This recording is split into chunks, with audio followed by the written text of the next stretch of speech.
Namaste and Swasti. My name is Nikunj Trivedi. I'm the president of CoHNA, or Coalition of Hindus of North America. We are a grassroots advocacy and civil rights organization promoting a better understanding of Hindu heritage and culture and working on matters that impact the Hindu community. You can learn more about us at www.cohna.org, COHNA.org. As a founding member of the Swastika Awareness Coalition, CoHNA, along with its partners, welcomes you to today's event, Swastika and Interfaith Dialogue, distinguishing a symbol of peace from a symbol of hate.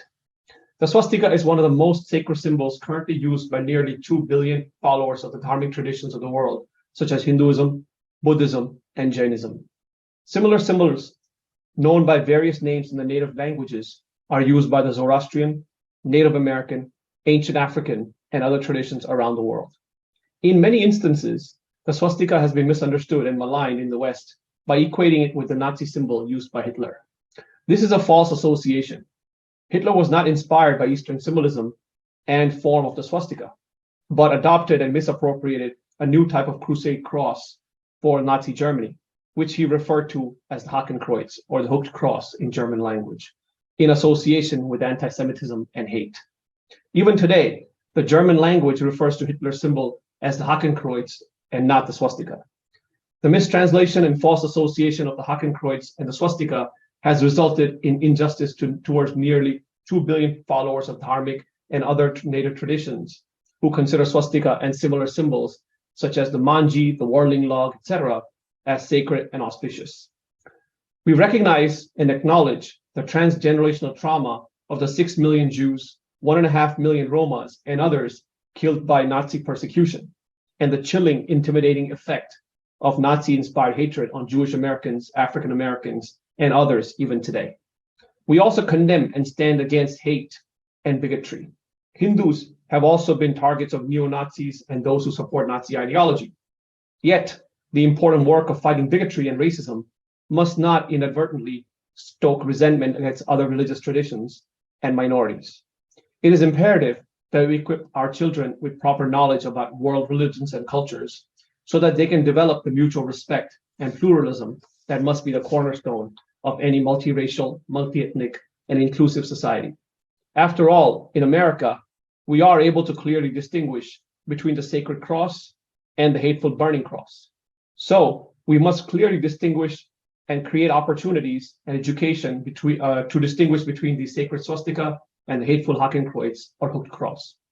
In October 2022, spiritual leaders from the Hindu, Buddhist, and Native American traditions signed a historic swastika proclamation, which you can find on www.understandingswastika.org, to formalize a common understanding of the swastika among these religious communities about their cultural symbols, while standing in solidarity with the Jewish community and calling for greater education efforts to distinguish between the sacred swastika and the hateful Hakenkreuz.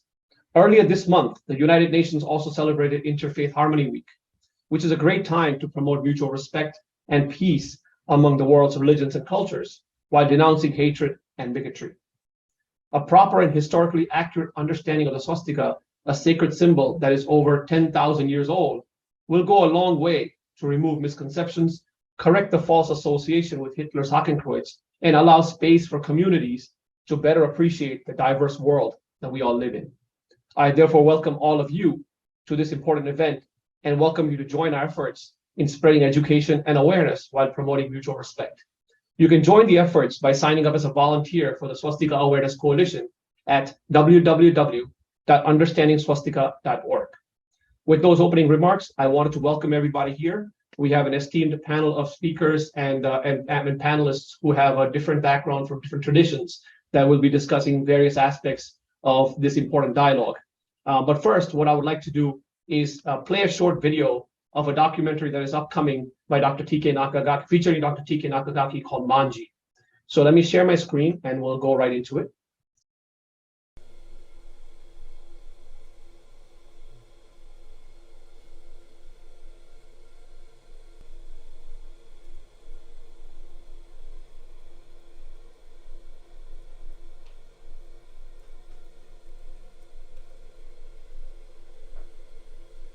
My name is Toshikazu Kenjitsu Nakagaki, so people call me TK as a initial hard.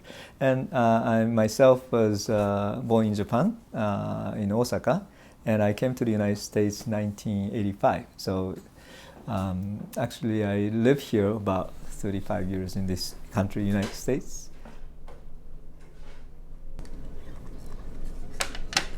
Right now, it seems like in terms of swastika or the Hakenkreuz, we just need a little more information available so that people can read and see. 一応じゃあここにあるその曼字っていうのは基本的には仏教のシンボルっていうような形で考えても全然問題はないっていう形。Pretty shocked to see it here, to be honest with you. I didn't expect it to be in a temple of all places or a shrine. I think just because it has such a negative connotation. 140年ぐらい前に、関東地域の かなり広範囲の地図を作りました。その時に地図記号を定めております。そのと最初の時から曼字の記号をお寺に使ってございます。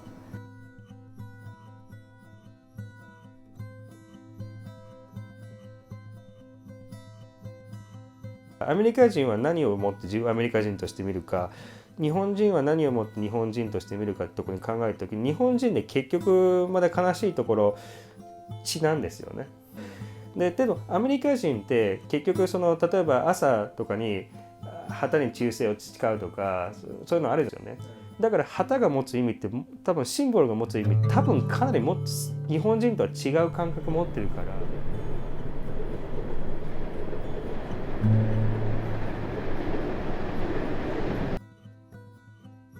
もう3000万人の外国の旅行者が日本に来ていただいてますし、オリンピックに向けておそらく数はどんどん増えていくと思います。でだんだんこの曼字の記号って何なのって思う方は増えてくるんだと思うんですね。でその時にこういう背景がある、こういう歴史的な背景があるということを、やはりきちんと理解をしてもらうというのは大事だと思いますが。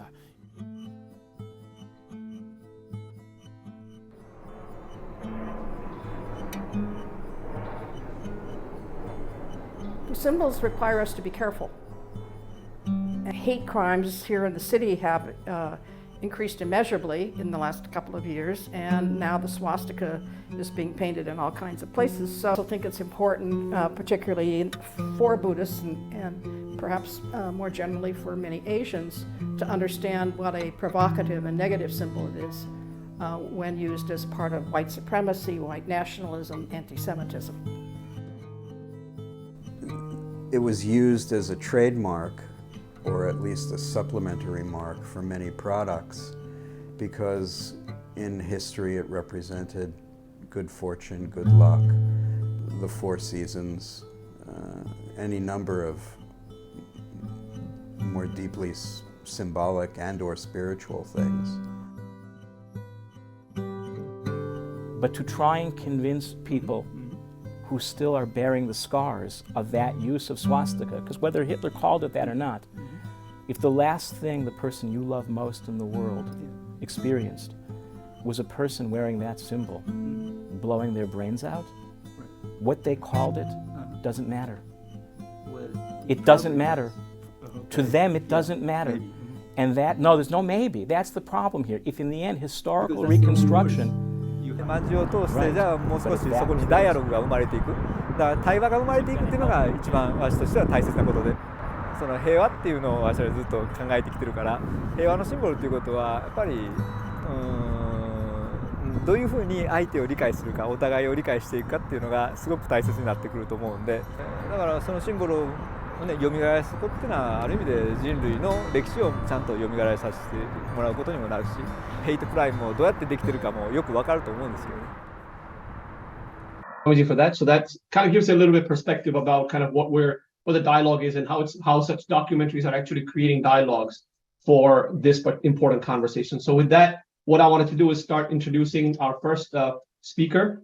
His name is Jeff Kelman. Jeff is a Holocaust historian currently based in New Hampshire. Kelman earned his MA degree in Holocaust Genocide Studies from Gratz College in 2021, with his master's thesis focusing on the symbolism of three major symbols: the swastika, the Hakenkreuz, and the Christian cross. Kelman's research worked to further understand the ways in which symbols may serve as potential inspiration for violent action. Jeff, pleasure to have you again. Please go ahead. All right.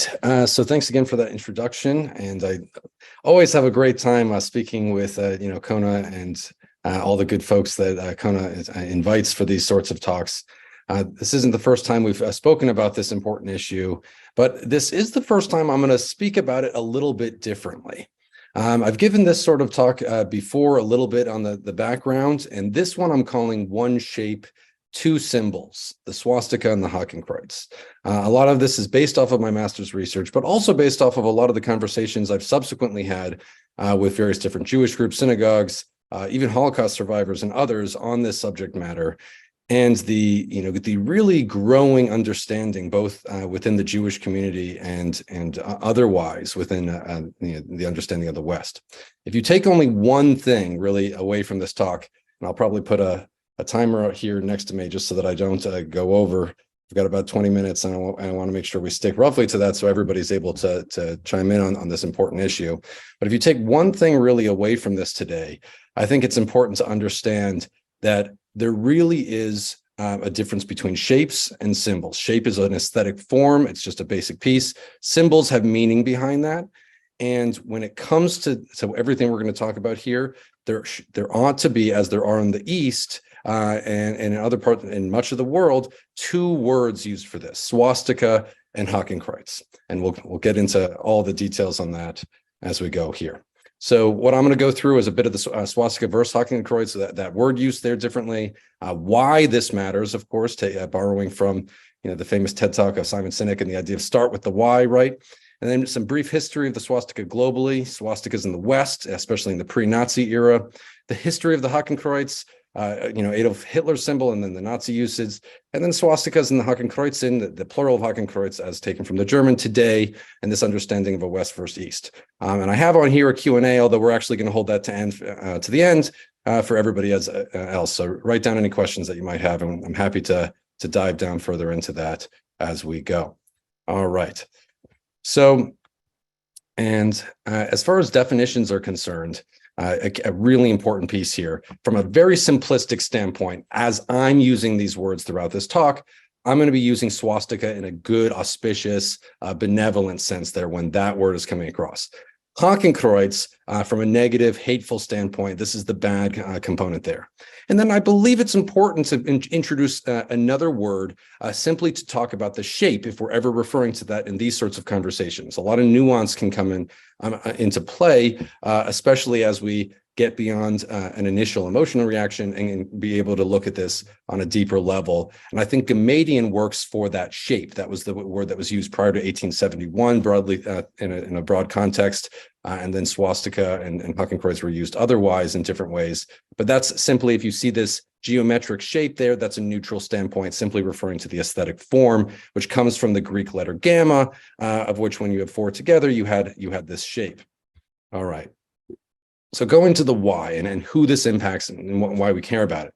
Well, ultimately, there's millions of Hindus, millions of Buddhists and Jains and others, and even countless numbers of indigenous persons for whom this matters a great deal. Ultimately, to these various folks, this is a key component of their overall identity, and the self-censorship component can be really harmful there. It's one of the things we've encountered when talking to various Jewish groups about it is, well, we understand these differences and everything if you go through the talk, but what's the harm? And we'll get into that a little bit further, because I think the harm is extraordinarily powerful, real, and ought not to be discarded there.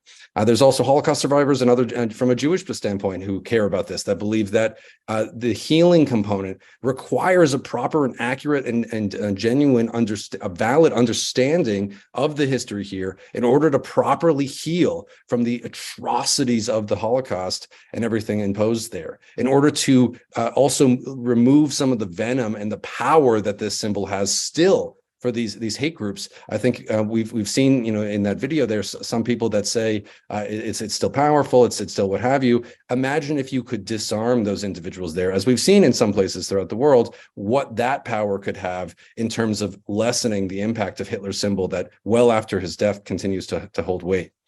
The majority also, of others here that see this on the ongoing hurt attached to this, it's all relevant there. And again, so why not just leave this as is here? I think we'll see that there's an ongoing harm done via this self-censorship in terms of, here's a picture in the bottom right that I actually took myself, having met, a Hindu.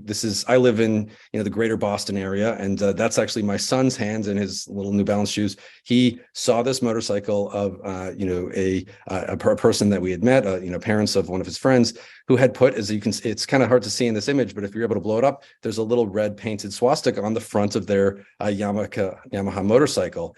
And, oftentimes we would hear from people like this when you get to know, people from lots of different backgrounds that'll say that very often they're not able to do these things, or they feel ashamed of it. They're self-censoring their own culture and being able to express themselves in various different ways throughout the West as they go forward. And it's always a joy when I'm able to, say, people from these different backgrounds, oh no, don't worry, I'm not ignorant. I actually have a master's in this background. I've studied a lot of these things. You can, do that just fine. It's totally fine. Oh yes, and I'm Jewish and go all the way back throughout Boston. So now, if we're looking at the Hakenkreuz, how it's it's likely not used nearly as often as a result because of all these different things. But throughout other countries, in India and Japan and many other places, they actually use different words to distinguish between when it's good and when it's bad. And Japan, for example, we see that it's Manji in the good cases, and actually Hakenkreuz is a word used when it's negative. And as we see that, this is in some regards kind of an inevitable, related piece that we have to look at, because as globalization continues its relentless march, the fact is that, where we could say, oh, well, they can do that over here and we do this over here. Well, yeah, if you have massive walls on every border, maybe, but ultimately, if you believe in an interrelated, open world, then I'm sorry, but you have to be aware that there's going to be people wanting to express themselves in all places. Ultimately, another component here that's critical of some of these images is you'll see that there's indigenous persons that have had to self-censor. And I mean, we don't need to get, of course, into the atrocities and even, some would label genocide that has occurred to various different American Indians and indigenous persons throughout the United States. But a lot of these people use the swastika in all kinds of different ways across numerous different tribes across time and place, and have painfully had to, again, self-censor. And I've spoken to numerous of these individuals who have painfully self-censored yet again because of how they see it would be perceived to just express themselves with this all-important symbol. There's also legislation that's unfolded in a number of different places around this symbol, and in terms of mashing the word swastika with Hakenkreuz and not exactly understanding that distinction there. So let's now, that's some of the why, but let's get now into the actual history of why we're talking about this. Let's get into some of the history of the swastika globally. So the history of the swastika as a word was borrowed from Sanskrit. I mean, essentially a good luck charm, or the cause, the smaller piece, but ultimately it's an auspicious symbol. It's a good lucky component, similar to how we might think of as a lucky charm, almost in a small sense, but something that's positive in all of its uses. The first use was in 1871 in English, and prior to that, Gamadian, as I mentioned, was actually used, which is from the Greek term. This is a symbol that's been seen all around the world. The next slide I'll show you speaks to that a little bit. But then from 1932 onwards, in the West especially, we started to see that things changed, and we'll get into why it's beyond just the Holocaust component, but how the word was ultimately used in that context. There's an excellent book, perhaps the most impactful book, goes back to the symbol in 1895. A work by Thomas Wilson, and I have one of these original books in my collection that shows here a map of his study that was done in tandem with the Smithsonian, that showed the symbol, as termed here, the swastika, used all around the world. You can see India and Africa, and all through Europe and Asia, and even in the Americas, both North, Central, and South. So, really dating back to those 1890s, even when we first saw some of the largest studies of this, we saw that this symbol had been used really everywhere. This is a stone called the Snoldelev stone out of Denmark that was discovered in the 1770s, again, perhaps originating from Norse culture in the 800s, and clearly showing that this had been used as a shape and as a symbol with deep meaning across countless cultures. Even amongst Jewish cultures, we saw that ancient swastikas were used in mosaics on the floor of synagogues in ancient Israel, and in doorways and in frames, in all sorts of different ways as a symbol that clearly had a positive meaning. In both a contemporary and ancient sense, we see that the Buddhist swastikas, and also termed as Manji, have a particular style to them and have been used broadly. The Hindu swastika, as many of you coming from CoHNA, of course, might be familiar, of course, and then the Om symbol here is clearly of very high import. Jain swastikas, both ancient and sacred up to modern times, key symbolism that's used really throughout all sorts of different imagery there. Now, swastikas in the West, in the pre-Nazi era, were also somewhat ubiquitous. So we see that across, these are actually all, items that I've come as part of my research into my collection, so that I've able to, from a firsthand, see a lot of what's available out there as I was doing this research. And there were swastikas really all up and down the spectrum, from pharmacies to playing cards that were used in, this is the Cincinnati Playing Card Code, very large companies that had used this. Coca-Cola used the swastika as a good luck symbol. Get a bottle, and then also would have, a good luck component.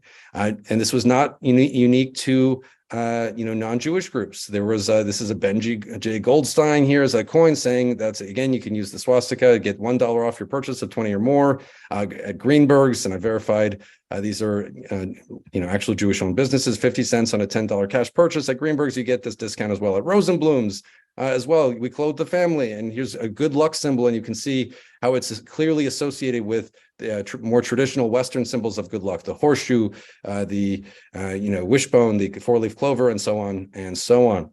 And it's not just the actual symbolism of it; even the word itself had the same connotation. A coin here with the Star of David or Magen David was labeled as the swastika around it here from this same time period, again in that pre-1930s time frame. As we all know, then, of course, the history of the Hakenkreuz in Adolf Hitler's symbol from the early rise in those 1920s when they came about as a party, and then 1933 when they came into power through to 1945.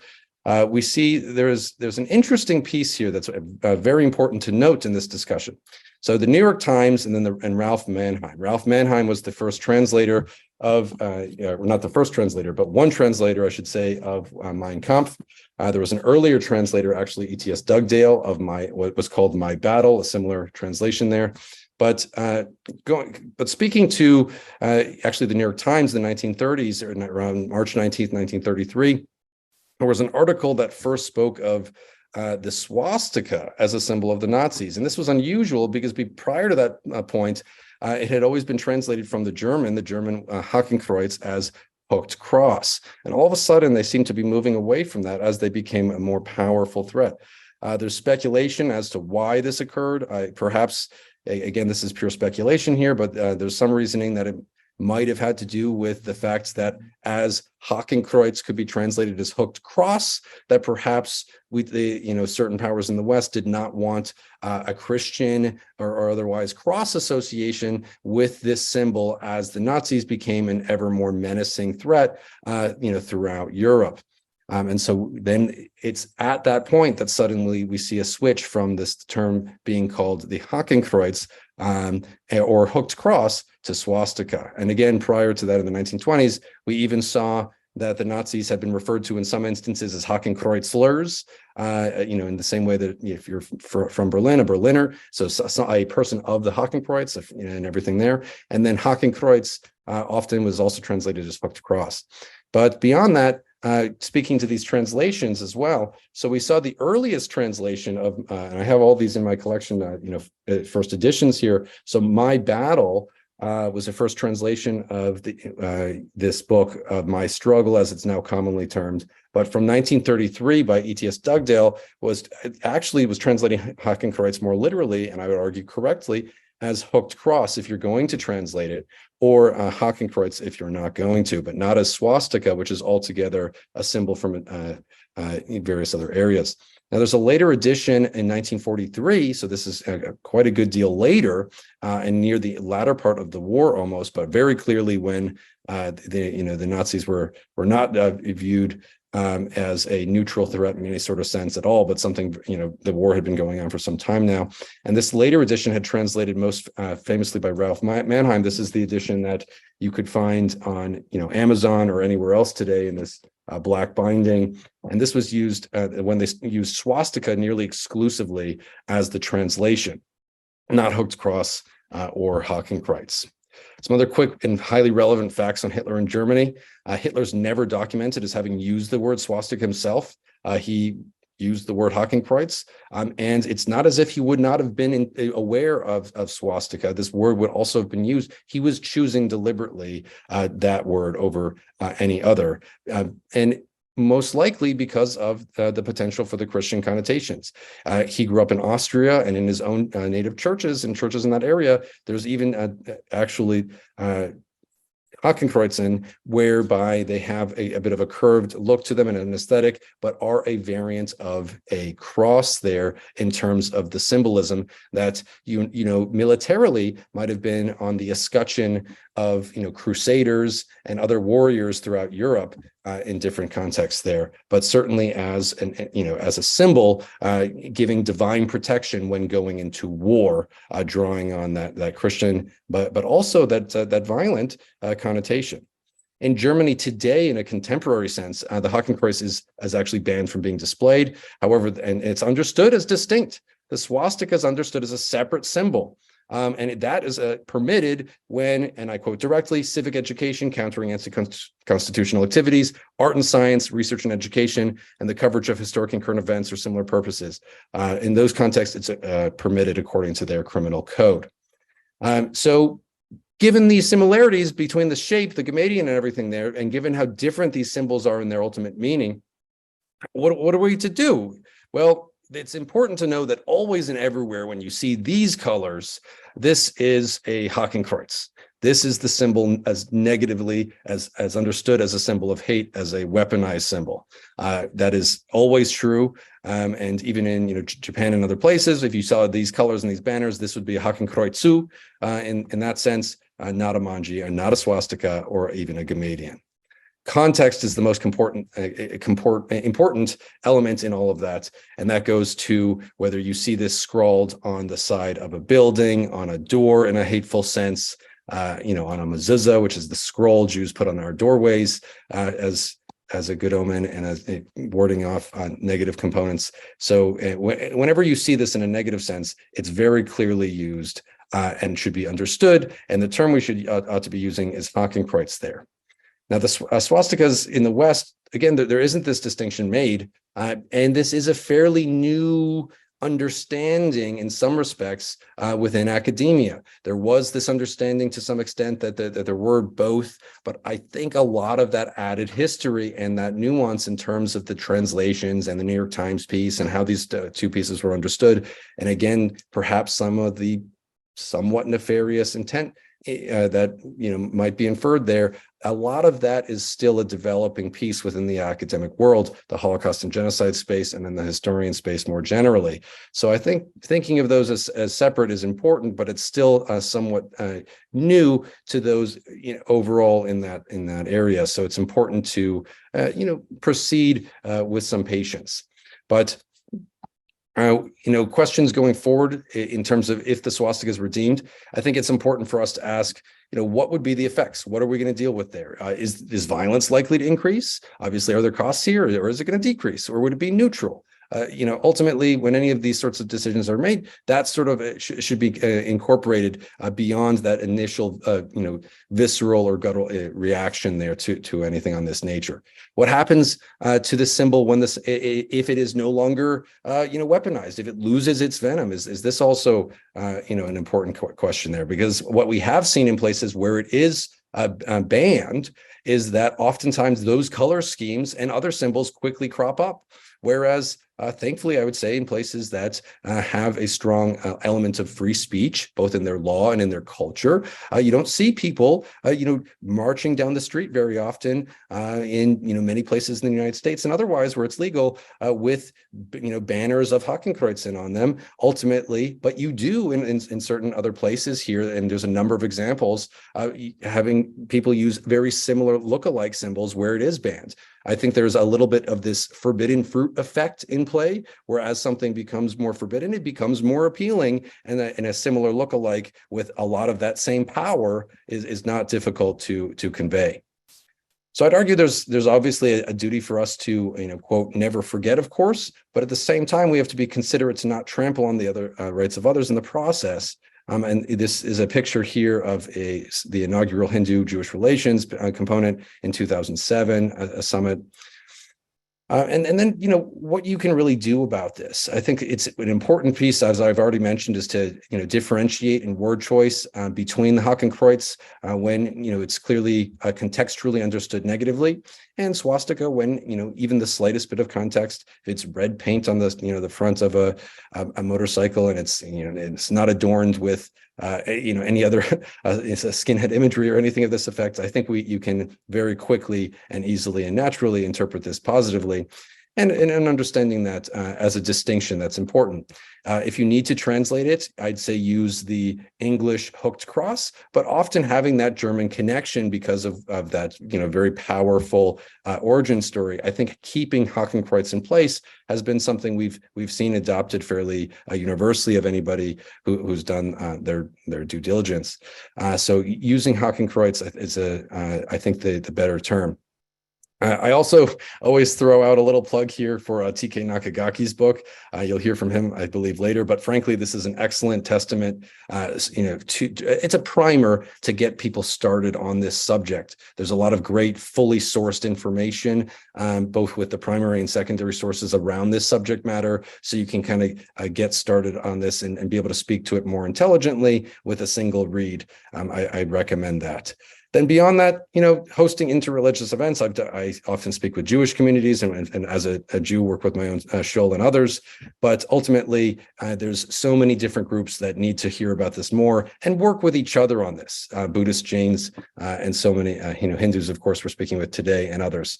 Now, I like to close with knowing that, of course, we must remember that fear by itself cannot prevent another Holocaust, but disarming extremists and removing the pain that their symbols of hate inflicts just might. All right. That's what I got. Thank you, Jeff, for that powerful presentation. Really appreciate, there's always something new to learn when you actually, do this. So once again, thank you, and we'll take questions a little bit later. What I wanted to do is basically welcome our two youth panelists to give their thoughts. First and foremost, I'd like to welcome Niyomi Shah. Niyomi is a student enrolled in an 8-year direct medicine program at VCU/MCV, majoring in chemistry with a minor in biology and gender study. In addition to her academic pursuits, she's a proud follower of Jainism and served as an Ella representative at the Young Jains of America. She has had leadership positions such as board member of the Rotaract Club of Richmond and past president of the Interact Club. And during her free time, she enjoys volunteering in healthcare research at a lab, practicing yoga, dancing, and also biking. She's also a member of the Jain Society of Greater Atlanta. So Niyomi, please go ahead and share your thoughts. As a young Jain, what are your thoughts about the topic, the symbolism of swastika, anything that you have encountered on your own? So, floor is yours.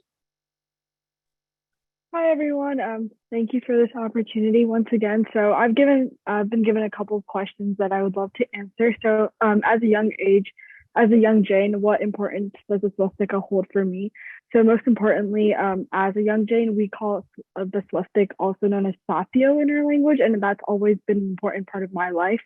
So the word swastika can be broken down into two different parts, su and asti, meaning, and both of them mean all as well. So whenever there was a first or a new journey that I was taking on, or start of a puja or any ritual, we always started by doing prayers and taking this red kumkum and putting it in water and drawing a swastika. And I still remember doing this on the door entrance of my own dorm room when I first started college, or even like buying my first car, and it reflects the attraction of good and positivity. Additionally, having attended religious classes called Patshala ever since I was a young girl, I understood that the importance of swastika as a symbol of Jainism. So often at the temple, we create a swastika out of rice, also known as satyo, reminding one that the ultimate goal in Jainism is to liberate the soul from the cycle of reincarnation and strive for permanent bliss. So each dot that you'll see in each arm of the swastika represents the four destinies of soul spaces while trapped in the cycle of birth and death, also known as gatis. So those are heaven, hell, which is also known as narak, human, which is manushya, and plants and animals, which is the Tiryansh gati. And on the top of the swastika, you'll notice three dots symbolizing right faith, samyak darshan, right knowledge, which is samyak gyan, and right conduct, also known as samyak charitra. And at the top, the swastika, which is a crescent with a circle, and that represents the abode of all the liberated souls. As you can tell, the swastika is very important to me in my faith, and there's so many other faiths that have mutual understanding about the swastika or the satyo, and that allows me to practice Jainism in the fullest of my ability every single day as a proud Jain. And another question is, have I really encountered this difference between swastika and the Nazi hate symbol? Do I get questions by my non-Jain friends, and what type of conversations I've had? So yes, this does happen. I'm familiar with the confusion between the two, and have talked to my non-Jain friends about this and the different conversations that we've had. So what is really the difference? Why of the shape, and just what does it mean in general? So the only way that I've best been able to hold conversations and got through this is really explaining what our faith and all these religions and the main difference between the two. Unfortunately, history has dishonored and deemed the meaning of swastika with a negative connotation, forcing many to refrain or incorporate the swastika, refrain from incorporating the swastika outside their homes and into their religions because of the fear of being victimized by social misunderstanding. So I really urge them to reflect. And one question that was written in a Young Jains of America, Young Minds article was, why should Jains, Hindus, and Buddhists be afraid to display a religious symbol tied to their people and faith history? So really reflecting on these questions that you may face, and then urge them to realize that the hooked cross is a flipped version of the titled symbols that's reflected the symbol on the right across the y-axis, while the Jain swastika is depicted in an upright position with or without the four dots. So there are a lot of different ways that they're depicted, in ways that you can realize which one is a Jain satyo and which one is a hooked cross. So really the best way to spread awareness is being educated and being able to take that extra step and explain others when they might face any confusion. So that's all I had from my end. Thank you so much, Niyomi. I think that was a wonderful, thanks for sharing your thoughts as a young Jain. I think it's really important to capture young voices as we, look at this particular dialogue and carefully weigh the ins and outs and the pros and cons of what we are really, seeing and the impacts of it. So I really want to thank you for that. Next, I would like to welcome Ashwin Arab. Ashwin, here we go. Ashwin is a tech professional currently working with our CoHNA Youth Advocacy Network. It's a program that brings together youth and young Hindus from various walks of life to talk about topics that are impacting them, as well as how to participate in advocacy for the community. So Ashwin, please go ahead. Namaste all. I just wanted to say thank you to everyone for joining us here today, and for Nikunj for giving me this opportunity to speak. As someone born and raised in the US, the swastika was always a symbol, a very clear symbol of our Hindu identity. You knew that if you saw it, it was probably at a temple, maybe someone bought a new car, or someone moved into their dorm room. It was admittedly something that we had a lot of trouble displaying, because there was always kind of a fear in the back of our minds that we were going to be misunderstood. Especially in middle school and high school, so much of our experience is trying to fit in rather than trying to stand out. And we knew what it meant, but we did not feel capable enough to explain it to people without feeling that, we might be misunderstood. I was raised in Chinmaya mission. So we, had these really huge festivals, and, we decorate stuff, and there's lots of people dressed up, and there's symbols everywhere. And, we would draw the swastika in something called rangoli, which is like colored powder in, all these really beautiful designs. And, sometimes you put it in front of on your front porch or on the sidewalk. And, you're in your neighborhood, your neighbors are out and about, people come by, they ask, and they, are a little bit hesitant, right? They know that their brown neighbors are probably not white supremacists, but, they want to make sure. They're like, hey, what is this symbol? What is it being used for? And they may have some understanding of it, but I think instinctively there is an understanding that it's something different than what Hitler used, but they don't know enough about the history to be able to confidently say, okay, this is the swastika and the other symbol is the Hakenkreuz. And I think, part of the immigrant experience is, keeping our heads down and not saying anything. But what I've noticed over the years is that we underestimate the warmth that comes with this kind of dialogue. And so as I've gotten older, I've had these kind of difficult conversations as they've crept into the mainstream. And I have noticed in my generation that there is definitely a growing openness to talking about it openly and wanting to even go further and say, not only, let's say, tolerate the symbol, but to disarm it, like the way that what Jeff was talking about earlier. I wanted to tell you a quick personal story. Diwali last year, I was walking around my city in Northern California, and one of the bookstores, which is actually run by non-Indians, they actually decorated their front stoop with that same rangoli that we would decorate our homes with when I was younger. And I was really curious. I was like, where did this come from? How did they know to do this? Where did they get this experience from? And I asked them about the symbol, almost as if I was one of those people who was disapproving of it.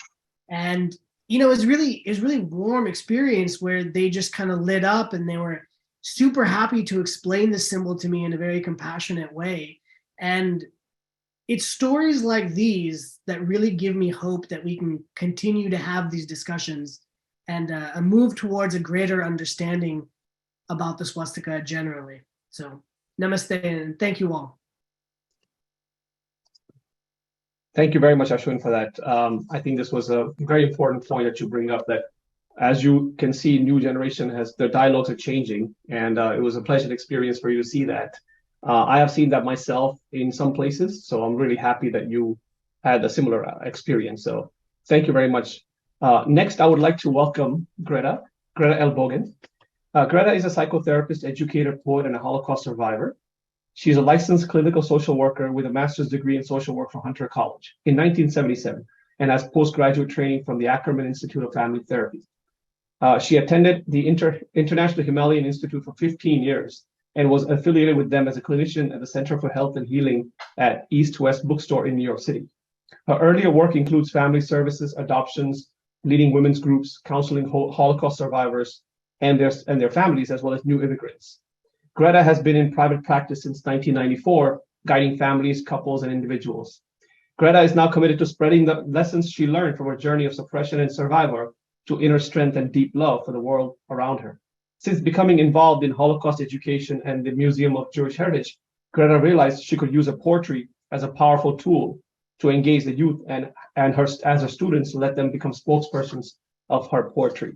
And we also had the opportunity for Greta to start to talk about this as a Holocaust survivor, about the swastika versus the symbol of Hakenkreuz, and the interesting journey that she has gone through, having had conversations with Dr. Nakagaki and understanding the perspective. And recently there was a very nice article in the Associated Press about the work that we have been doing around this education. And Greta was featured in that as well. So it's a great pleasure to have Greta join us. So Greta, please go ahead, share your thoughts. Well, I am very touched that I'm included in this important afternoon conversation about one subject of many that we have to look at, right? Where hate is coming from, how it's promoted, and how hard it is to clean it up, right? So thank you, all of you, singularly as a group, as the organization. After your very lengthy, detailed introduction, it's hard for me to talk. So let me briefly tell you that in 1938, Austria was annexed to Germany, March. I was 5 months old. I was the youngest child of 4. And the Jewish people fled all over the world.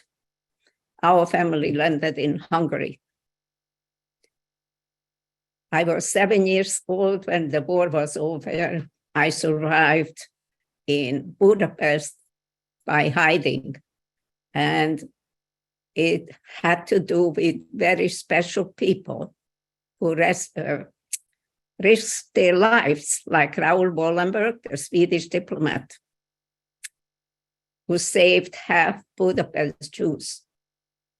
Myself, I was saved by Gabor Stello, a minister, a Christian minister, who had the job to collect children who were running around the street without parents, Christian or Jewish children as well.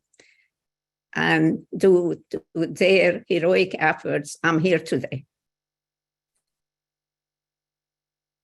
When I was 7 years old after the war, only miracles could keep us alive because there was no food, there was no family, there was no home, everything was bombed out. And yet, when that time I was 18 years old, we were able to go back to Austria, my birth state, country. And by 19, I was in New York, a married woman. And by then, it's like God was guiding me, always to do something to help. And automatically, while I had babies, I had to get a social work degree. And my first job was with Holocaust survivors. I wiped tears, I fed them, I helped them as much as I can. But in this process, what I realized that even Judaism is not giving me all the answers why the world is the way it is, why I had to watch from very early on so much cruelty and suffering, helplessness. And I never felt helpless. Something always guided me. So even as a young woman with little kids, I was in school. As soon as I graduated Hunter College, I had to study. I felt like I still know nothing. That's how I landed up in a Hindu center. So I started to study deep teachings. It's not just yoga meditation, there is more to it, right? The practice, the belief, the search. And 15 years later, I started to go to friends to Thich Nhat Hanh's headquarters in Plum Village near Bordeaux. And he became everything for me because he has the answer to all what we're talking about. Because there is something we have to move forward to. We're talking very concrete right now. But if we step back and truly look at humanity from a higher place, Swastika is very important to work with, but I feel I'm already moving to see it in a less dangerous place, because the young generation already not so affected by that. So I'm focused more what the future generation needs from us, and what they need from us more even than talking about swastika is to see that hatred was created, but we don't have to continue. There are ways to redirect them by self-development. And you have children, you can see that we, the grown-ups, are still so wrapped up. What is hatred? We know what is hatred. We know what the Black people still not being equal today. And all these things I think about and I watch, but I say the young people have a different makeup, different DNA, and we have to be very hopeful and help them to feed that they will do so much better. So we won't have to study swastika so hard the way we need it. We need it now for my community, for the general public. But 10, 20 years from now, I think it's not going to be affecting people the same way. I want to go back a little bit about help you with swastika. So when I met TK in 2011, and he approached me very gingerly. He was very clever. First he just said, I would like to involve you in my dissertation, interfaith. He doesn't know much about Judaism. Of course, I'm deeply Jewish, meaning that I grew up as an Orthodox girl, and I'm still studying Judaism even today, because true religion teaches you a lot. And when he told me slowly and gently what the topic would be, the dissertation, I was like floored. I had no idea at that time that swastika was a blessing. And to me, that's still very embarrassing. I'm still embarrassed that in all the studies that I did, all the information and people, and I went out a lot, until DK came into my life, I didn't know. And now it feels very important, of course. I say it's very important. And it's very important for me to know it's a blessing, because now I have a symbol that's a blessing for me too. Because I always relate to the good things. So I was able to let go of the swastika that I grew up with, and still being used, trying to frighten us. But it wouldn't do it for me anymore, because I already in the futuristic feeling that this has no effect on me anymore. So for the young people that I always tell Jeff, TK, we're trying to just show and support their positive look on life, and not to emphasize, right, what the older generation feels about swastika.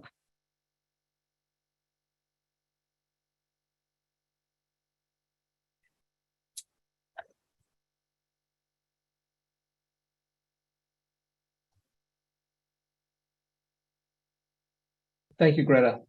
That was powerful. But keep, any last thoughts that you have to share? Yeah, I'm trying to get into my thinking again. I was too much in my emotions. May I read just one poem, a short poem? Yeah. Mm-hmm. This is what a dreamer I am. Listen, the poem is called My World. In my world, guns transform magically into palm trees. In my world, bullets become Honeycrisp apples. The sound I wake up to each morning is the sound of hummingbirds. The sound of the city traffic is the sound of Niagara Falls. In my world, my needs, big or small, are fulfilled by simply thinking of them. I know you doubt me. I know it sounds foolish. I do not care, because I know I am the creator of my own happy land. Thank you so much. And I appreciate you listening to me. Thank you so much. Many blessings. Yes, and that was powerful. Very touching story of how you actually personally experienced, but your healing process and how you are actually letting people heal as well, helping people heal. Because as you say, in order for us to create a better world, we need to heal and we need to understand each other's perspective and just move forward, because hate can only be overcome by not letting them empower ourselves. So I think it's really, really critical that we look at that. So thank you very much for your comments and remarks. Next, I would like to welcome Rabbi Dr. Alan Brill. We're going to go into sort of our next panel of adult, sort of like after Greta, a series of speakers / panelists, and we'll have our question and answers towards the end. Rabbi Dr. Alan Brill is the Cooperman Ross Endowed Chair for Jewish Christian Studies at Seton Hall University, where he teaches Jewish Studies in the Department of Religion and Jewish Christian Studies graduate program. He specializes in interfaith theology, Jewish mysticism, modern Jewish thought, and modern and contemporary Jewish thought. Dr. Brill received his BA, MA, and ordination from Yeshiva University and his PhD from the Department of Theology at Fordham University. In 2014, Dr. Brill won a prestigious Fulbright Senior Scholar Award for research and teaching at the Banaras Hindu University, Varanasi, Uttar Pradesh in India. During his award, he taught 2 graduate-level courses in India. Dr. Brill was also awarded a Dorset visiting fellowship for 2 extended stays at Yarnton Manor at Oxford University, UK. Later in March, we will also be interviewing Dr. Brill on his book, The Rabbi on the Ganges. So this is a very interesting book that he has written, which we don't discuss today, but we will be having a different program featuring him. So I want to welcome Rabbi Brill. Here he is. Okay, hold on. Thank you. Yes. Okay. Go ahead. So it's tough following up Greta's very deep and profound presentation. I'm coming from a very different place. I never thought about the swastika very much. In 2007 and 2008, there were Hindu-Jewish dialogues in Delhi and Jerusalem, and the delegates included people like Swami Dayananda. And then there was a third Jewish-Hindu dialogue in 2009 in New York City, where I was a participant. And by the third summit, it meant, and we moved from just meeting each other to actually going to issues like discussing the swastika. And at the end of 2 days, the Jewish participants all affirmed after the presentation by the Hindu teachers that the swastika was a sacred and auspicious symbol of the Dharma, not to be conflated with the hateful symbols of Nazi swastika. I affirmed the difference, but what really changed my attitude was actually living in India for an academic year as a visiting scholar. When I lived in Varanasi teaching at Benares Hindu University, I almost rented an apartment in an apartment complex in Lanka called Swastika Towers.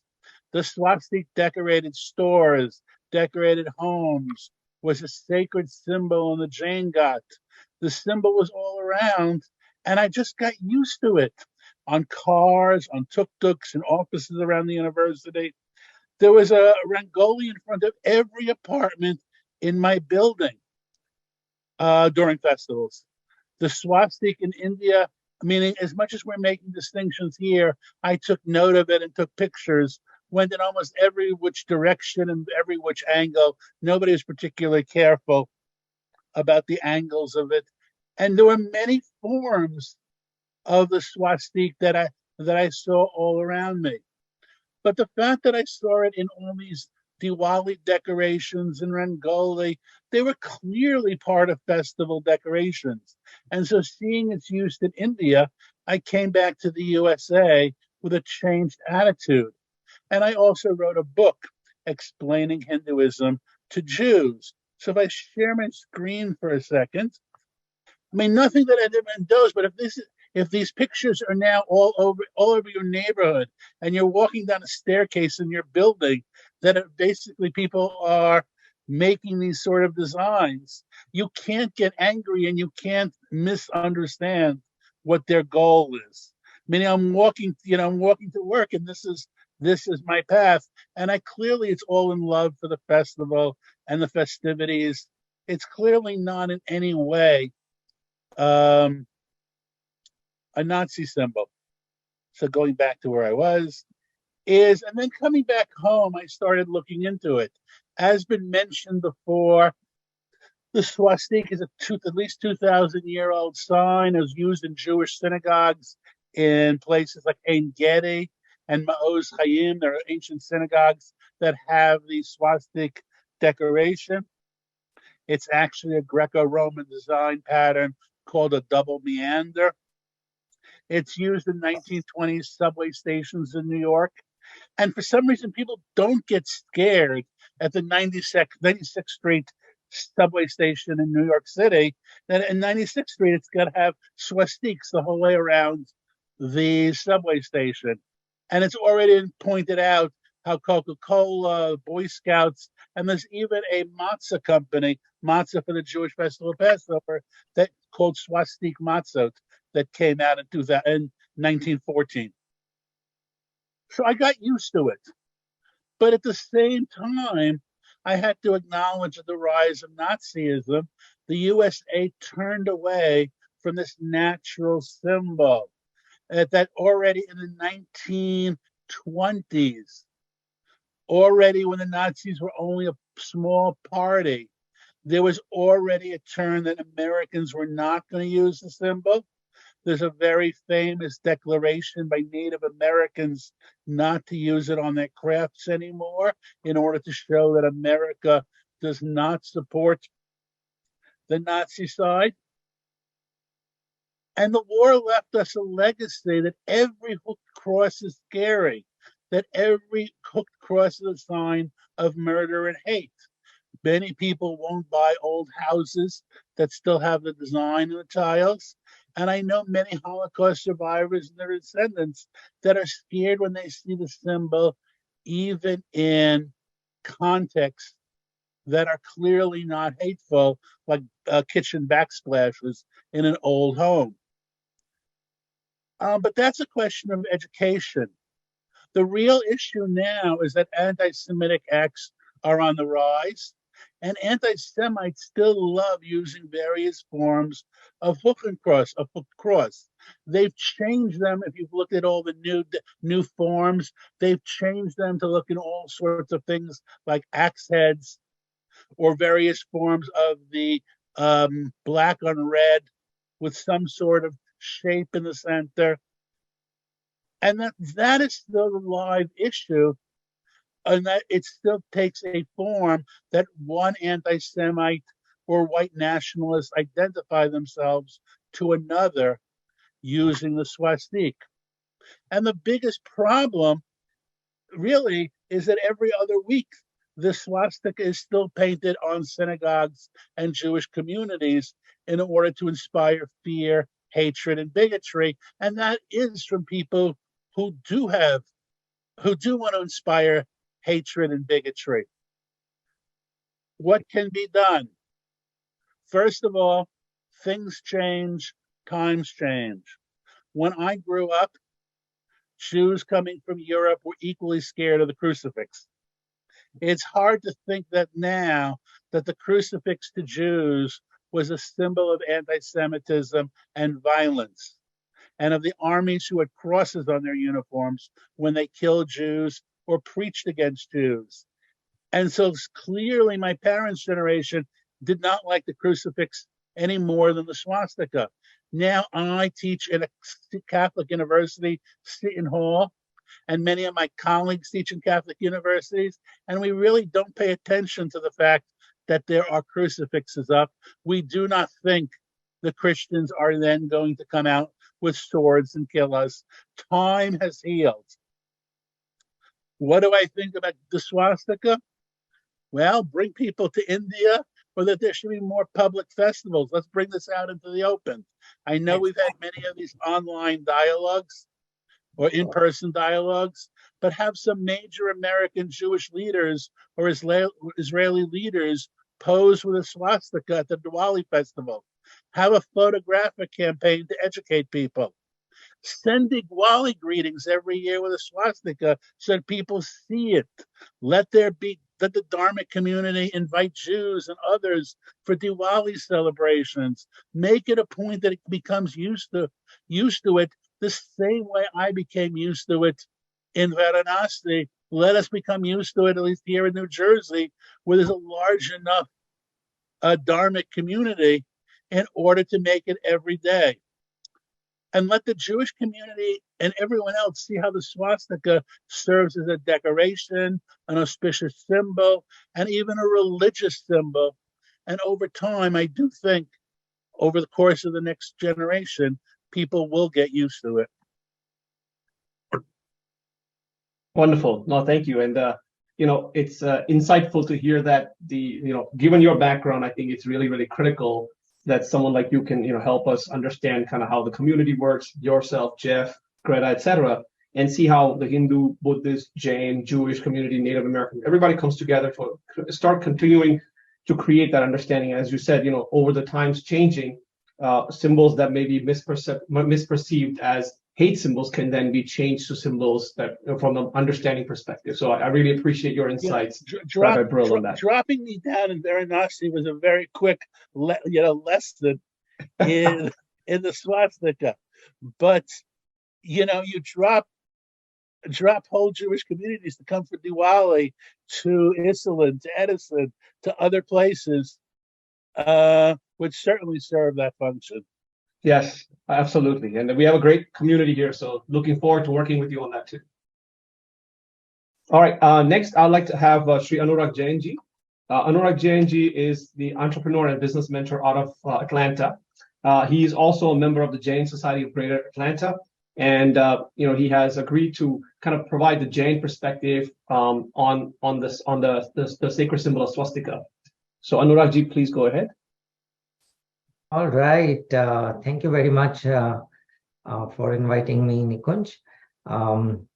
First of all, it was really a good experience being in this webinar and panel. Hearing Jeff's presentation was so much informative, which I've never come across in my past so far. And hearing Greta's story was, it was so touchy, and the work she's doing to help other create awareness and help, which is definitely going to help a lot of people in the future. And adding to what Dr. Brill said, that this misconception or confusion can be reduced if we start integrating other community people with people who really use this as a symbol of well-being and life, and as we in different celebrations. And I guess what Nikunj and his team is doing is definitely creating more awareness. So it's a great step. Now, as far as a Jain perspective, what I will like to do is, again, it's more of an education, and we all have different meaning of what the swastika, or in us, we call it satya, and what it represents. So I'm going to share my screen if it's okay with you guys. All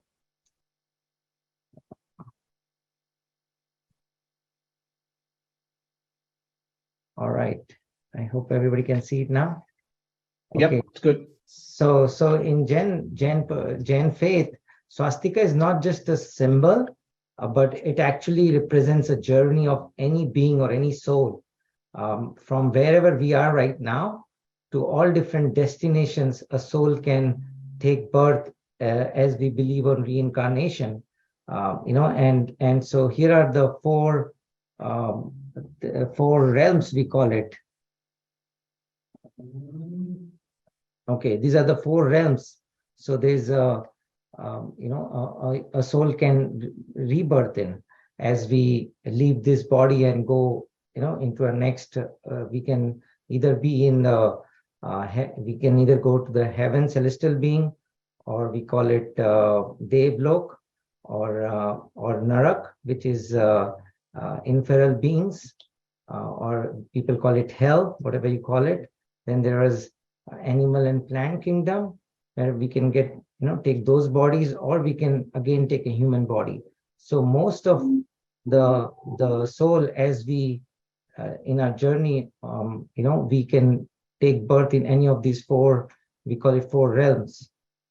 Now, the goal of being in a human body is not just to, it's like Lord of, in Jain faith, going to heaven is not the goal. And heaven isn't same as going to moksha or nirvana or siddhi. Okay, it's very different. Actually significant different. We can only go to moksha from a human kingdom. We cannot go to moksha or nirvana from being in a heaven or being a celestial being. Now that's why you see that arrow going up from human or from a human kingdom. Now, how do we go that? So in Jain faith, we don't just use swastika or satya, we also use it with the dots, like you saw in the first picture, and a curve, like a partial moon curve on the top of those three dots. Now, what are those three dots represent? It's those three dots is, so when we are a human, we have to practice those three dots, which represents, again, lack of a right word in the English. We use right faith, right knowledge, right conduct. But in Sanskrit, we use the verb samyaktva, samyak darshan, samyak gyan, samyak charitra. And I don't, this is not a real right word. Right is not the real translation of samyaktva. It's so when we practice samyak darshan, samyak gyan, samyak charitra, is in short, in a single word, you can think of something called equanimity. When we have an equanimity feeling, that means no attachment, no hatred, and we live our life, means our conduct is according to that. That's the path to go to moksha or nirvana, which represents the top. Is a place. It's like it's just a representation where all the souls which get nirvana, they go up there.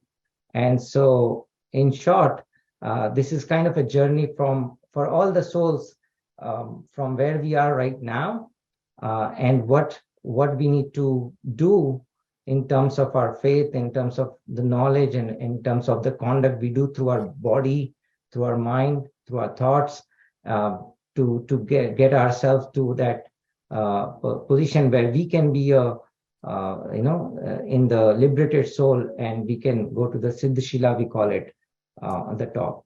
But that's how we represent swastika, and it's very important. It's actually the whole journey of Jain faith.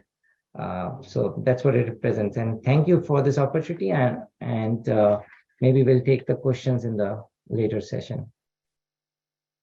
Wonderful, thank you, Anurag. That was a great.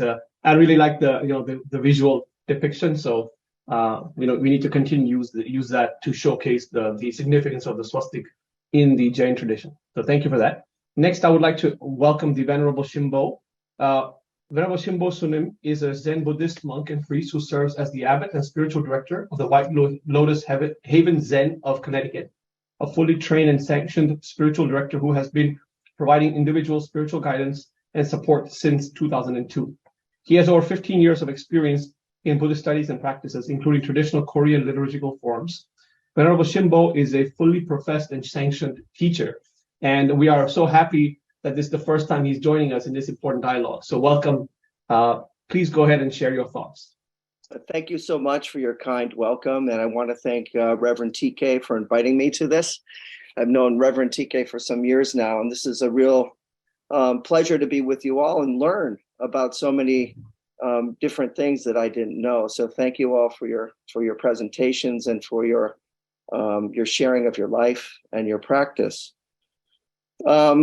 You know, I'm trained in the Zen Buddhist tradition and that comes out of Korea.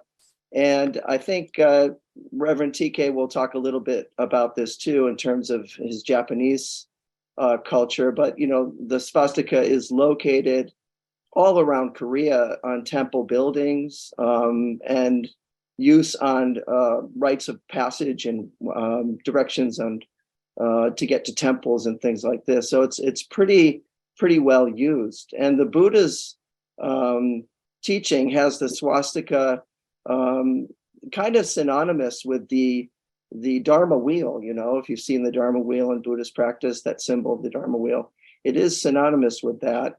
It also represents the heart of the Buddha. So sometimes you will see the symbol like on the Buddha's chest if you see a Buddha statue, which I think is really, really nice. But I wanted to share some other things with you. You know, before I took my vows in this tradition, you know, I worked as a creative director in an advertising agency. And so my job was to come up with logos and branding. And I was very pleased to hear from Mr. Kelman in his presentation, and also Rabbi Brill about context and his trip to that he made to Varanasi. So thank you for those. I do agree context is everything. And when I was working to create logos and symbols, you know, we would have a graphic standards manual that was also created that went along with the symbol to really define what the context of the symbol should be. In other words, if you have a Coca-Cola logo, you wouldn't put it on a green background, for example, because it has red. I think that Hitler, unfortunately, was pretty savvy in the use of logo and context. Unfortunately. So I think that from my point of view, that context is everything. So there's three things that I'd like to just offer for continued, you know, reflection. The first one is that I think that our temples and spiritual centers should somehow have a place in the physical space that's dedicated to the education of the swastika. I think that we should have some kind of package put together, if we don't already, to give teachers in these different spiritual locations the resources to teach maybe a workshop or a program to educate folks who come in, and that this education should be happening once a quarter or once a semi-annually or once a year or something like this, to keep some kind of continuity of education. I think that maybe a plaque, in addition to the proclamation, you know, a nice plaque with a short history and saying exactly what the swastika is, maybe we can make that accessible to these houses of worship and practice, and to have that displayed prominently. And also, I think we played a video of Reverend TK at the beginning, you know, to have a documentary to also share as part of this educational package would be really cool. In addition, I think in closing, because I've heard some really great comments today about the symbol and practice, is why don't we come up with some kind of metta prayer that we all use throughout all our traditions that is somehow attached to this symbol of the swastika, so that in everybody's different place of worship or house of practice, that we could all be sharing with our congregations, with our people, you know, this kind of prayer of goodwill. I know that in Buddhism, we have the metta prayer, but maybe there's a prayer that we can come up with that we can all share together as one unified kind of thing. So again, context is really everything. And I'm just so grateful to be part of this discussion. And yeah, these are things to think about. So it's a big undertaking to try to reclaim the goodwill of the swastika, but I think it's already there. I think it's just gotten a lot of bad, press or whatever. So anyway, that's my offering for you today. Thank you. Thank you so much for that. I think I like your suggestions. I think the Swastika coalition that we have created, they can take on some of these suggestions. I think some of them already exist in some form, but to formalize it, I think as a package to be then systematically distributed would be really a wonderful undertaking. So thank you so much for those insights. Next, I would like to welcome Puja Swami Sarveshanandaji. Puja Swami Sarveshanandaji is a resident Acharya for the spiritual head of the Center for Chinmay Mission in Dallas-Fort Worth. He's also the national director of Chinmay Mission Yuva Kendra, which is CHIK in West, the youth wing of the Chinmay Mission West. Swamiji has touched many lives through his service, dedication, and loving presence. Being a monk of the Chinmay Mission, Swamiji's mission is to provide individuals from any background the wisdom of Vedanta and the practical means for spiritual growth and happiness, enabling them to become positive contributors to society. Since 1995, Swamiji has been conducting Vedanta classes, retreats, workshops, camps, and innovative youth programs that inspire young people. And he has been an instrumental, I would say, force in some of the dialogues we've had around the Swastika and, the Swastika proclamation and things like that. So welcome, Swamiji. The floor is yours. Thank you, Nikunj. Namaste, everyone. Starting from Jeff, who presented it beautifully, touching personal notes from Greta, and Dr. Brill, when he said, these things should be introduced. I was thinking, why not take them all to Banaras? That'll be a great thing, wherein a cultural exposure. That was a very beautiful concept where we invite them into our festivals, take them to our places of worship, all the way back to India as well. As we expose and familiarize them to the practices and see how innocently it is invigorated into the culture and what it means, then there is an opportunity to raise above the fear of it. Knowledge alone can remove that fear. Without that, however much we try, it shall not remove that fear. It will be another forced environment, but I beautifully, the concept that Dr. Brill just brought in, I was very touched by it. For the last several months, we have been gathering in this CoHNA effort about the proclamation of Swastika and to differentiate it with the Hakan Cruz. The symbol and its symbolisms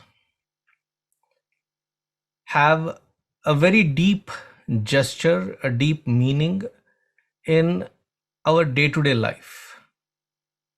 Whatever we perform, whatever we do, invariably we use symbols, and these symbols have a great meaning. When in an Olympic game, when the winners stand on the podium, receive their medals, and then their national anthems are sang, the flags are raised, and they stand saluting those flags. They're actually dedicating that moment in a symbolic gesture while saluting their flag to the entire nation.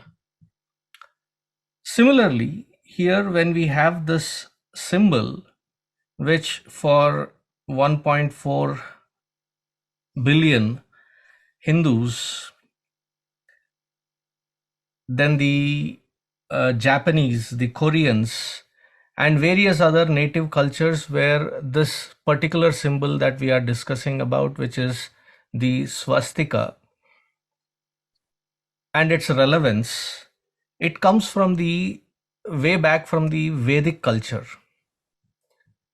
Swasti prajabhya paripalayantam, so goes the mantra, where the very auspiciousness, and it's not just the auspiciousness for somebody that believes in it or doesn't believe in it.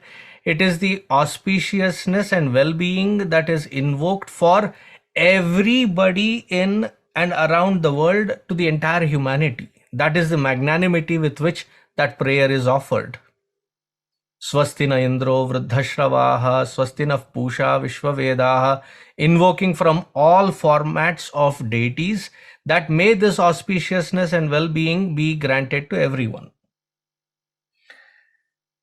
Fortunately, we have these Vedic literature marking its deep meaning, but unfortunately it has been, now it has to be decided whether it is mischievously done or purposefully done with an intent to distance it away from Hakan Cruz and to label it to a culture which is similar looking but far away from the European reality.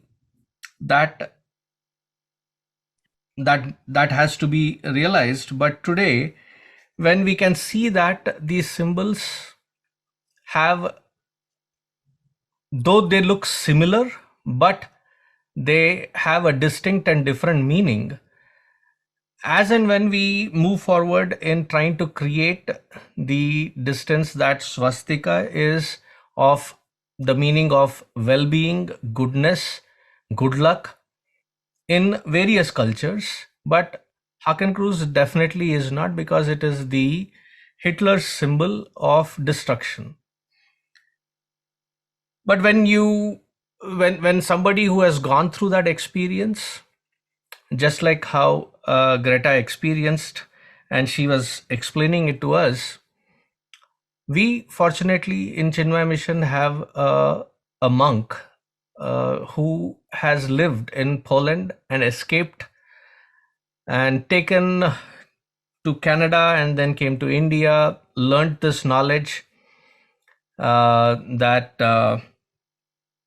is when she was introduced to the swastika, and how she felt emotionally disturbed, and when she approached Puja Swami Chinmayananji, and he explained the grandeur of its all-encompassing meaning.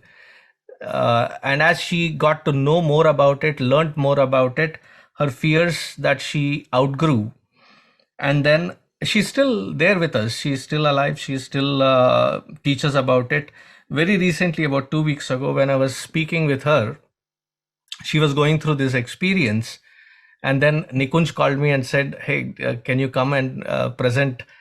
It just, as though divinely ordained, the sequence of events that happened in last 2 weeks, it just reminds me of what just Greta explained, that in knowing, in having that knowledge alone, this confusion, this fear born out of that confusion can be grown out of.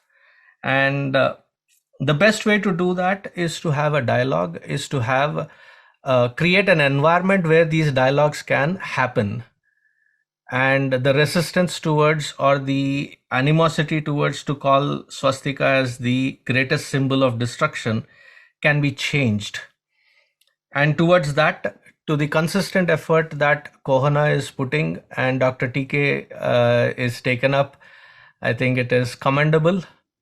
And this consistency is going to pay off. This platform of dialogue is going to pay off in reducing that fear and embracing on a grander totality where we touch each other's heart in utmost simplicity, and that is where auspiciousness can truly take a firm root, and that is where humanity can benefit in all its dignity.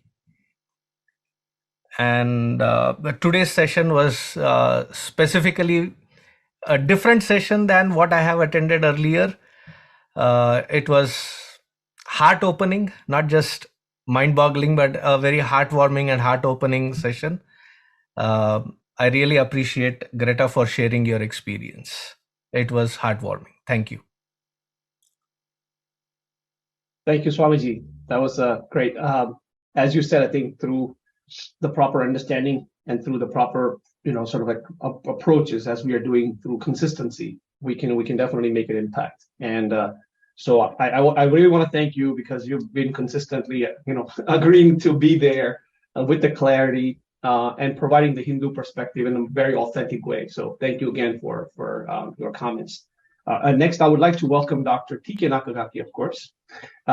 We also have a special guest, Grandmother Patricia Davis, which she will also be joining us for a few minutes a little bit later. But I want to welcome Dr. T.K. Nakagaki. Many of you know him, but I'll still give a quick introduction to him. He's a Buddhist priest ordained in the 750-year-old Jodo Shinshu tradition of Japanese Buddhism. He's a president and founder of the Heiwa Peace and Reconciliation Foundation of New York.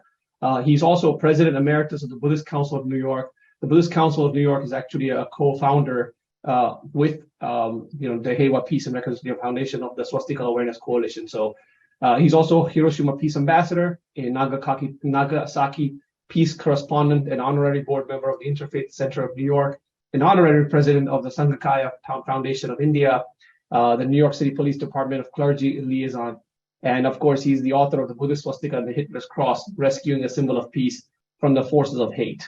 So welcome, Dr. Nakagaki. Comments are yours.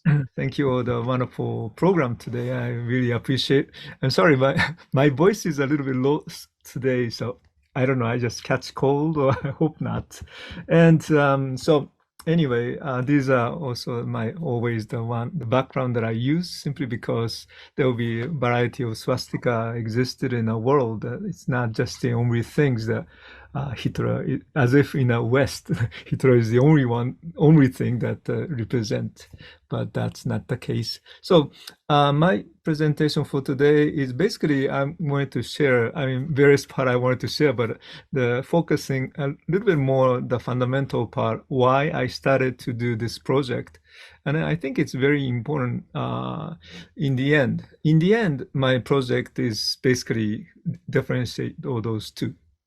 So what's in the middle? So in my mind, before, those two are separate. I was grew up in Japan. So, Jeff and other people mentioned too, but, Japanese, the swastika or, is meaning, Manji in always. So it's the, this one. And, but then for me, the Hakenkreuz, or Hakenkreuz, or Kagijuji in Japanese also, is the this one. So it's always have a clear distinction. But then the one time, actually one of the reasons that I started doing this research itself is 2009. I attended the Interfaith Center sponsored Mashamea retreat, and so talking about the different issues, and that was a hate crime.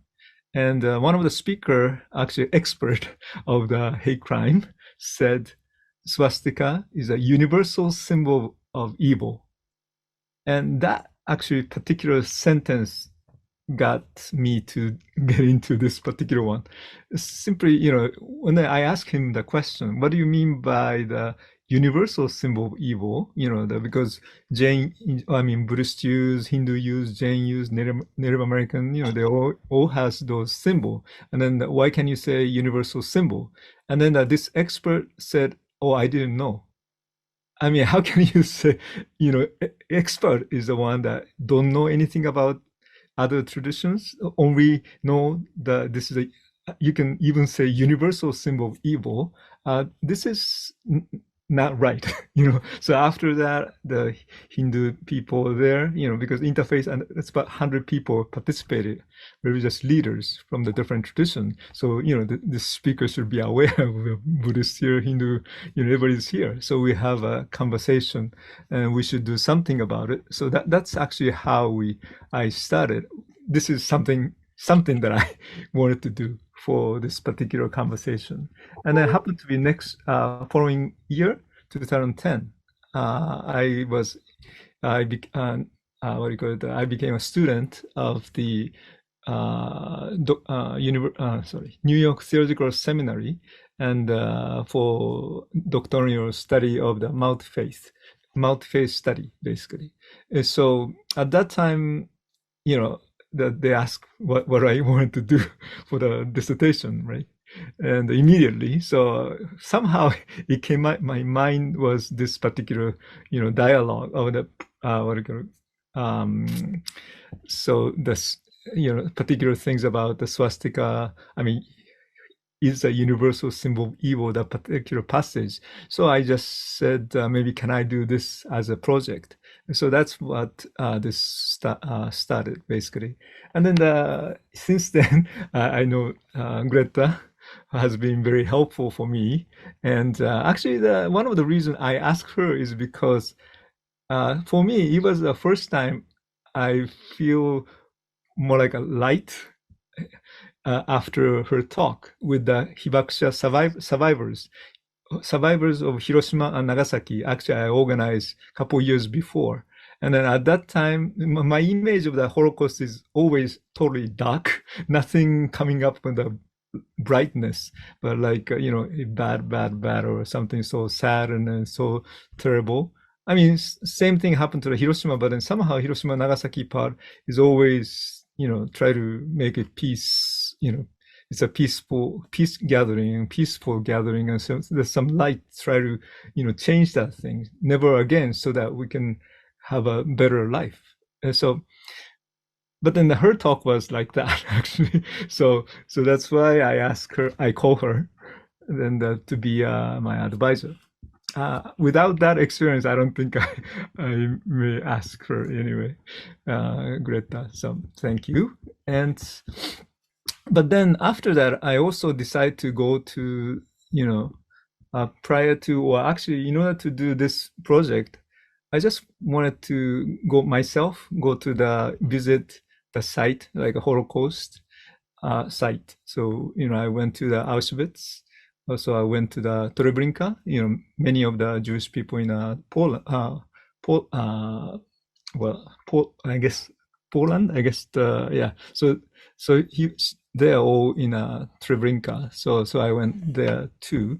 And then also I visited all the museum as much as possible, Museum of the Holocaust, and also graveyard too. Actually, I went to the possible graveyard. Since I was Buddhist priest, so what I wanted to do when I get there is actually I brought the little incense, and then just bell, and so I just do the prayer first.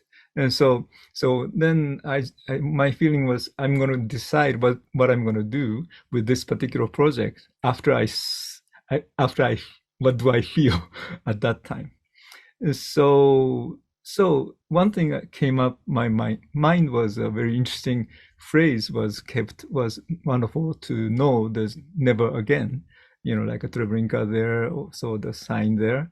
And so if that's the never again feeling is there, then I think it's better to have a healing process to process, going. But then one thing that I felt was, of course, feel very dark and then the very difficult sufferings and so forth.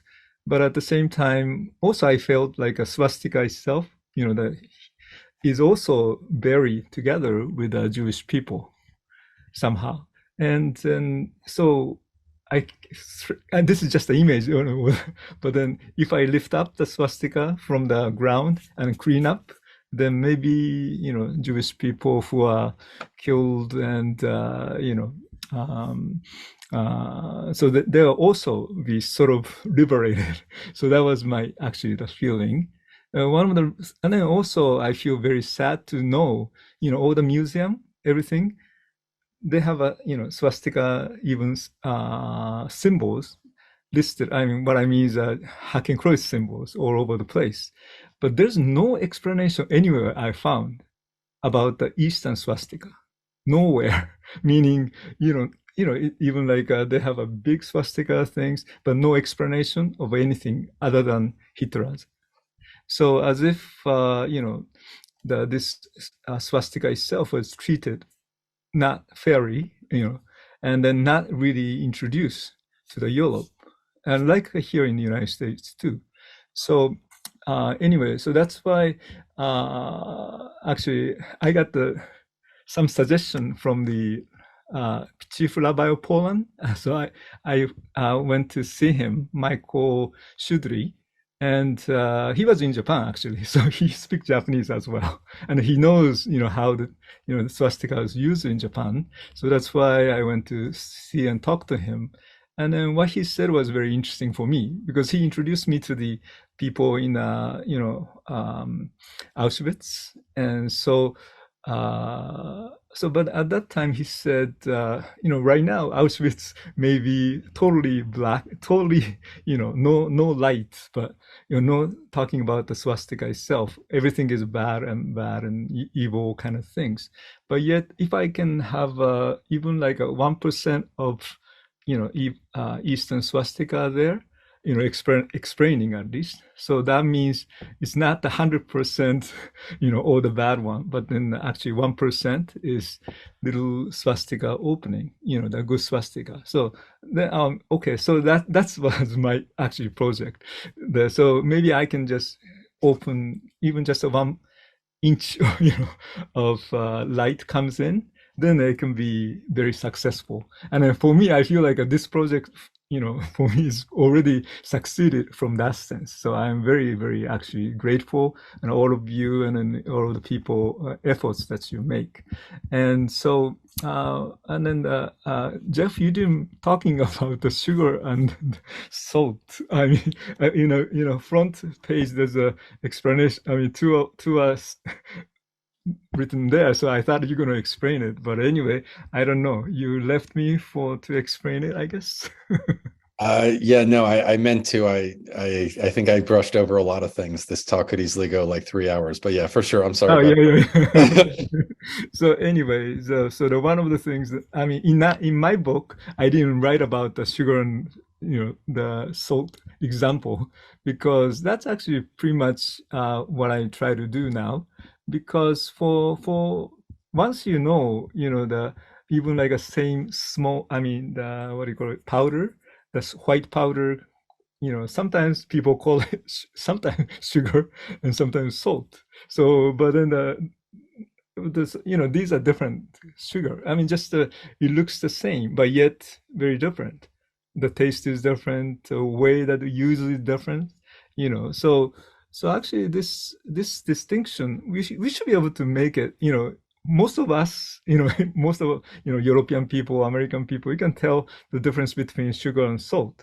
Then why not to be able to tell the difference between Hakenkreuz and then swastika? Because it's a same the shape, like a white color things, but yet tastes different. That we can learn.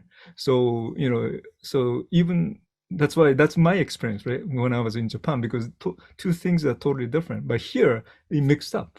The word swastika has both. I mean, that's impossible. I mean, how can it be possible to bring the word swastika to have both totally different meaning? I mean, that doesn't make sense, and then so that's simple question that I have, and then we should be able to do. And then so that was, I think it's simple enough, but yet, of course, there's emotion comes with it. Is difficult from the first part, but then eventually we should be able to. And then for me, the Buddhism is always bringing the truth. We have so many fake news and everything nowadays too, but that confuses everybody and it creates a illusion. And so, when we have a dialogue or anything, we have to have a true facts. Truth is first, so that we can start, having the dialogue.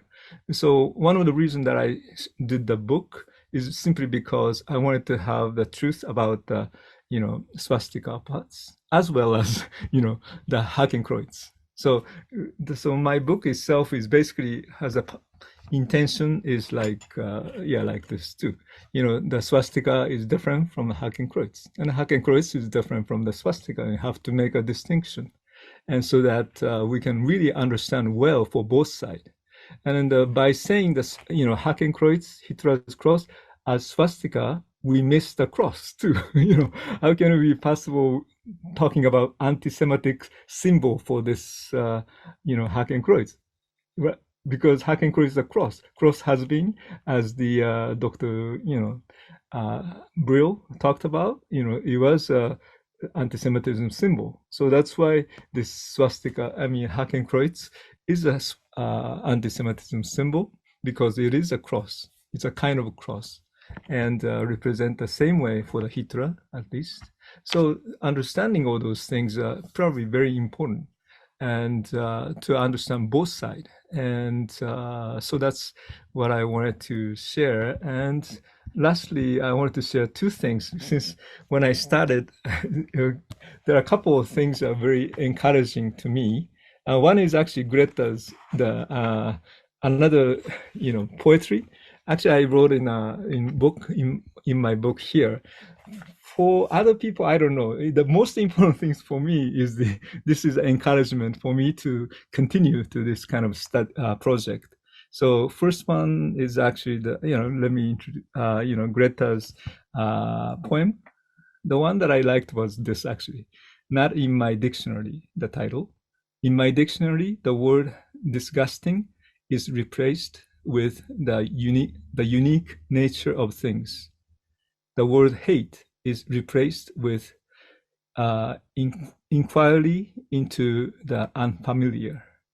Instead of revenge, is stated dialogue with the one who hurt me. In place of word war is written building bridges of understanding between myself and others. So that's we wanted to accomplish too. And then also, amazingly, she introduced me another, Rabbi Nachman of Breslau. So his has a very short poem, but this one is also very encouraging to me. I only, maybe I will just read a couple of them only. But know a person who walks in life on a very narrow bridge. The important thing is not to be afraid. And the highest peace is the peace between opposites. If you remember this, next time you meet someone who makes you uncomfortable, instead of heading for the nearest exit, you will find ways for two of you to get along. And maybe the last part, since develop a good eyes, always looking for good, will bring you to truth. Truth is the light by which to find your way out of darkness. Turn it on. If you believe that you can damage, then believe you can fix. If you believe that you can harm, then believe that you can heal. Sorry, but anyway, it kind of become emotional for me too somehow. And so, thank you. Acknowledge the hard work that you have done. It wouldn't be possible without your efforts on this one, especially for someone like me. Like I said, a few years ago, I learned about your book, and that kind of changed a lot of the things for me personally speaking. And your efforts, I had this idea, but it required sort of reinforcement to the idea, and your book was tremendously inspirational for that, and the consistent efforts that you have. One person, people say, what can one person do? Here's a great example of what one person can do to make a change. So really want to thank you and acknowledge you for that. And we have a wonderful guest with us as well, Grandmother Patricia Davis. She has been one of our panelists in the past, so I'm really happy that she joined us today. So just a little bit about her. Grandmother Patricia Ann Davis is an indigenous elder of the Choctaw Diné Navajo lineage.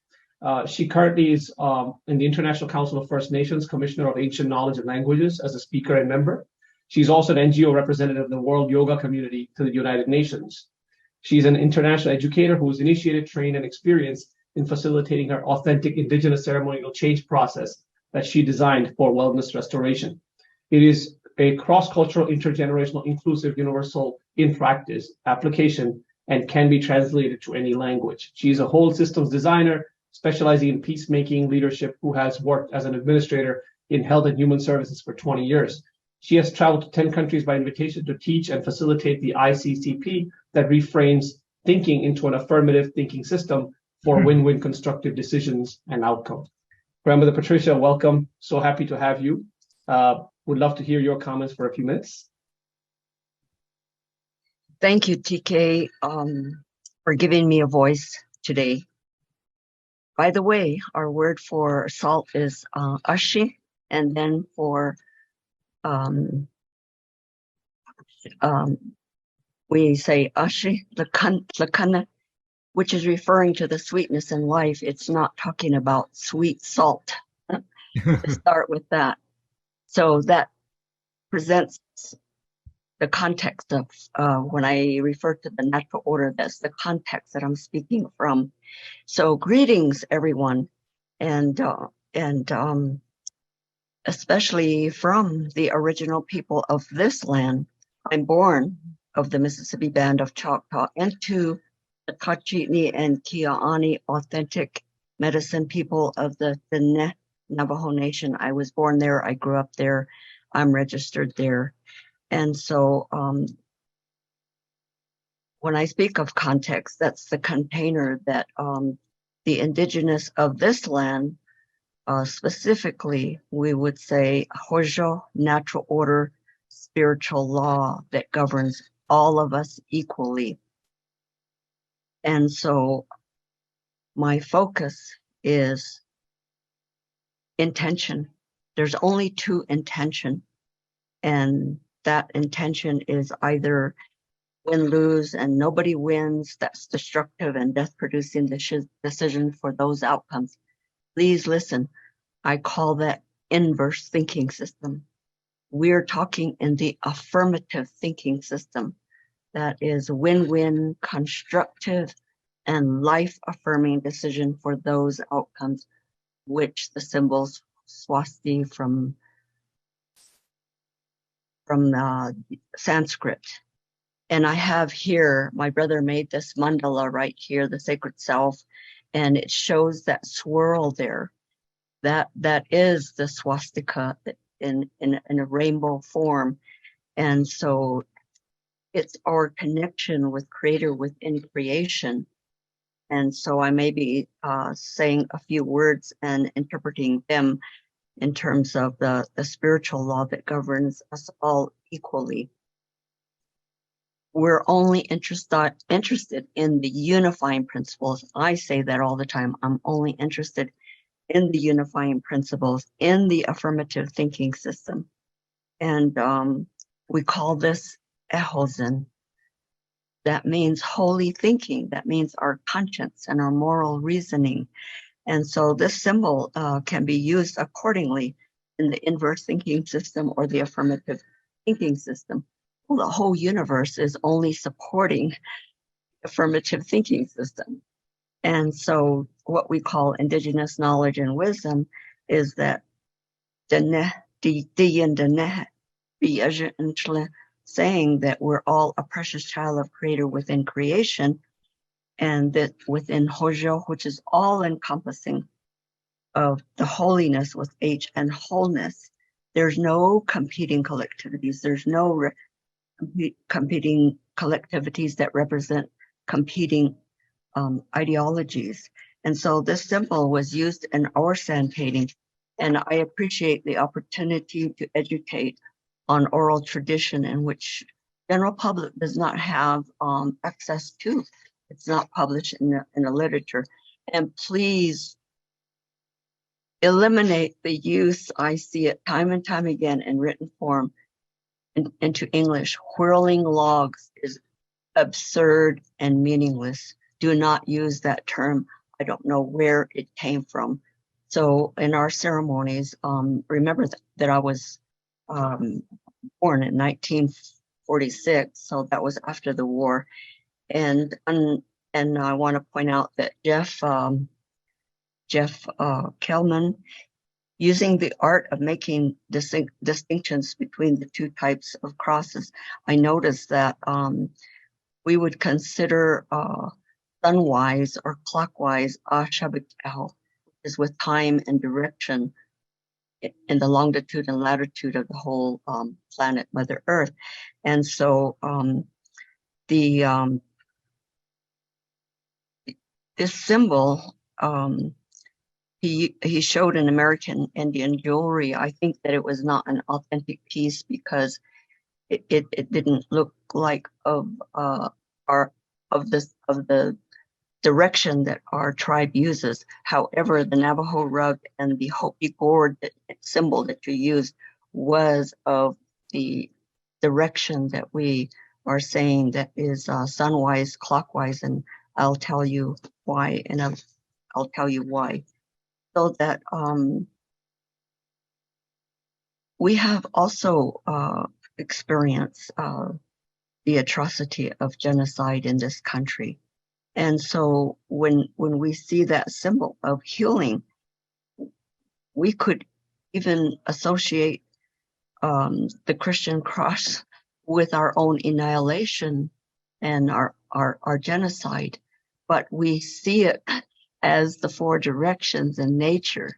You see, that's what TKU are saying, reframe your thinking in order to heal from this trauma and woundedness, that we don't remain in the trauma bonding. And so we want to make these corrections. And some of you were on a Zoom where I actually called it sorcery, when we inverse a symbol and its meaning away from the good, beautiful, and true for all of us universally. And so also that the notes I have for myself right here are that